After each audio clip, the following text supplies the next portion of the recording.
আলাইকুম। আজকে আমি আপনাদের সাথে শেয়ার করব টমেটো সস সংরক্ষণ পদ্ধতি। টমেটোগুলো আমি সাইজ করে কেটে নিলাম,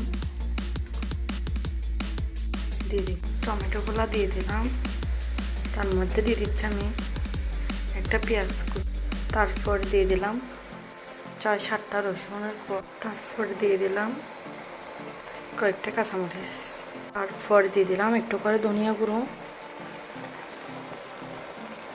তারপর দিয়ে দিলাম অল্প করে হলুদের গুঁড়ো আর অল্প পরিমাণে মিক্স মশলা। তারপর দিয়ে দিলাম কতগুলো মরিচের গুঁড়ো।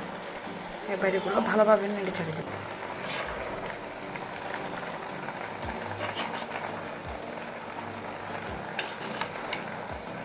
ফ্রিজে রাখবো। আপনারা যদি ফ্রিজ ছাড়া সংরক্ষণ করতে চান তাহলে অবশ্যই ভিনেগার দিতে হবে। লবণটা দিতে আমি ভুলে গেছি। কিছুক্ষণ পর পর অনবরত নাড়তে হবে, না হয় নিচেরগুলা মজে যাবে, উপরেরগুলা ফাঁকে যাবে, সিদ্ধ হবে না। দেখুন কতগুলা পানি বাইর হয়েছে। টমেটোর থেকে এমন পানি বাইর হবে, প্রচুর পরিমাণ পানি। এই জন্য কোনো পানি ইউজ করবেন না আপনারা। দেখুন ভালো করে লক্ষ্য করলে দেখবেন অনেকগুলো পানি। দেখুন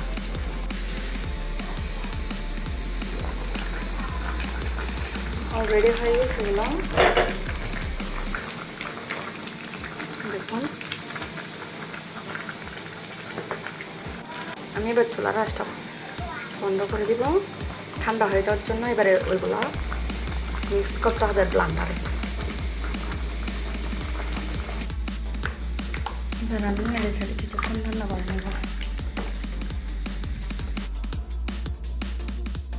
দেখুন আপনারা ব্লেন্ডার করার পর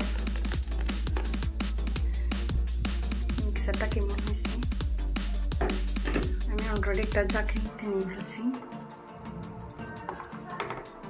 এবার আমি মিক্সটি এটা আমি এখানে কিন্তু কোনো পরিমাণ পানি ইউজ করি নাই। দেখুন এবার যে ডেকচিতে নিচ্ছি আমি, ওই ডেকচিতেই আমি এগুলো চাল করে নেব। আর একটু স্বাদ অনুযায়ী লবণ দিয়ে দিব আমি। আবারও লবণটা একটু কম হয়েছে, আপনারাও দেখে শুনে দিবেন লবণ। তারপর দিয়ে দিব চিনি।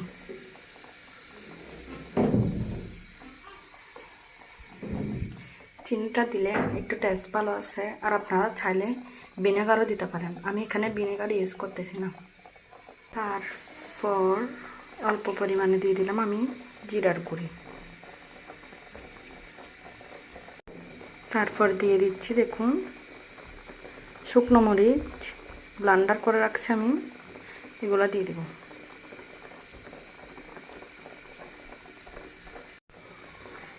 যার প্রয়োজন মতো দিবেন।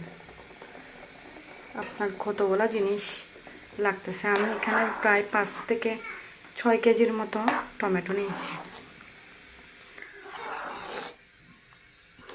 আমি উপকরণগুলো বেশি দিয়েছি। আপনারা যদি কম উপকরণ হয়ে থাকে, কম জিনিসে কম উপকরণ লাগে। এই যে দেখুন জাল করতেছি, তার মধ্যেই এই যে আর একটু গাঢ় হয়ে যাবে। একটু জন্য যে টমেটো সসটি বানাচ্ছি ওটা প্রায় শেষ হয়ে উঠেছে। দেখুন আপনারা এটা ঠান্ডা হয়ে গেলে এই পিউরিটা দেখুন কত গাঢ় হয়েছে। চাইলে আরও যদি গাঢ় করতে চান করতে পারবেন। আর ঠান্ডা হয়ে গেলে আমি বন্ধ করে দিব চুলাটা। ঠান্ডা হয়ে গেলে একটা কাচের বোতলে ভরে ফ্রিজে রেখে দিব। দেখুন অবশ্যই